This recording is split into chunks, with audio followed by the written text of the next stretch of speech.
I think a little bit of both. I think it's something I've tried to work on and a quality I've tried to improve in myself. But I think also as a group, it's something we focused a lot on. So I think a lot of us are trying to step into that role. It's a younger team, and I think we're all learning as we do it. But yeah, I think it's something that this year I've tried to take a bigger piece of that. All of it. I feel like I've grown a lot since coming here and working under their staff. I mean, Pablo pushes me every single day, and it's one of the things that I really admire about his coaching style. And I think it brings the best out of me. And yeah, I think defending wise, like I've grown leaps and bounds since I've been here, in my opinion. But I think also, again, given the nature of the team, what's asked of each of us, I think mentally I've had to grow a lot too, as we all have. But he's a big part of that. Like, he pushes us to take steps forward in every aspect of the game and in your life. So yeah, it's been a really good situation for me, and one I'm grateful that they were keeping an eye on me. I hope someone gets on the score sheet. Doesn't matter who, but it's always nice when the defenders score. But no, I mean, our attackers have really come into their form in the last few games. So I think there's a number of guys who can step up on the weekend and grab a goal for us. I'm not gonna bet on anyone in particular, myself included, but I think, yeah, we'll see who it is. Someone will step up. If you do get another clean lefty, do you have any celebration for us?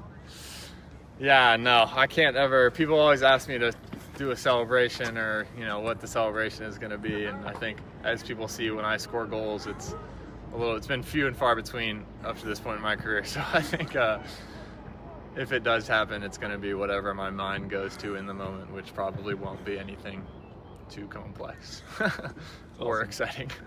I think it's just a great challenge.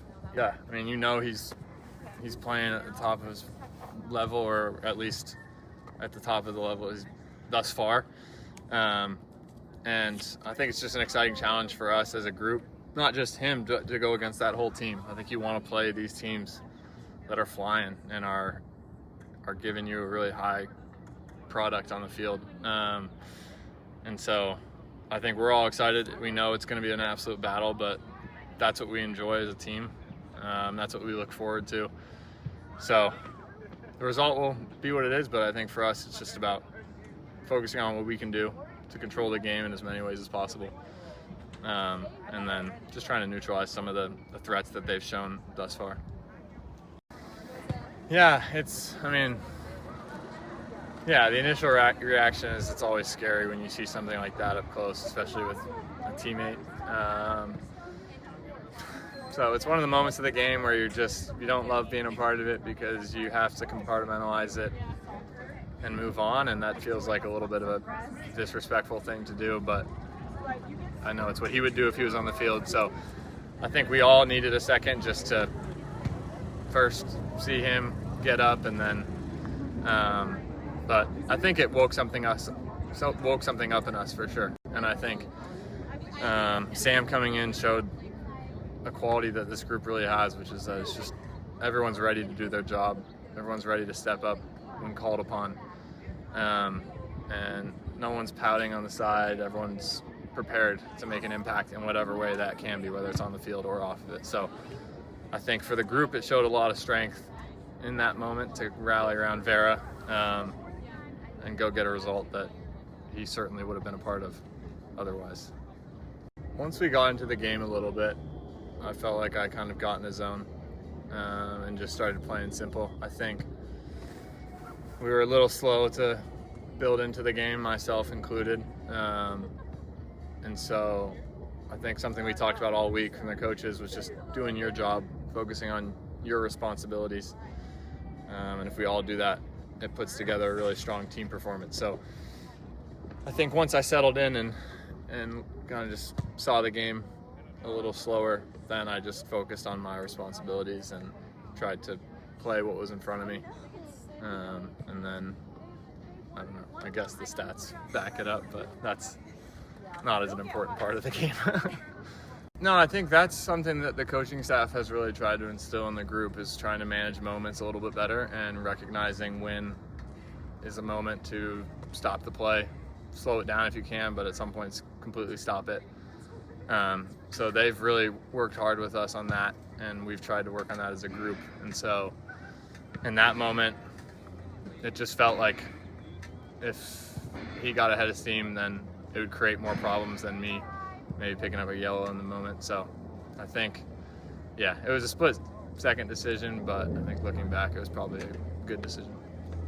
Oh, that's a good question. I like the Grid City one right now, honestly. I really I was skeptical about the all white at first, but I really like that jersey. I think it's got a nice call out to the city, which is always cool. But yeah, I don't know. I'm biased, obviously, but I think we have pretty good uniforms since, at least in the time I've been here. And then looking back through the old jerseys, I think RSL always produces some solid kids. No, excluding guys I've played with. I played Benteke my first year. He's a unique challenge for sure. Just so physical, so good at being a hold-up player. I mean, it's nearly impossible to take the ball off him. So that was a challenge that I hadn't experienced yet. Gosh, yeah. I mean, now, I don't know. Now you can point to someone on every single team. But, yeah, Evander's always been a tough challenge for myself and for a lot of the league, I think. So, yeah, there's a lot of guys. The cool thing about the league now is that every week you feel like you're preparing for someone who is really playing at a remarkably high level.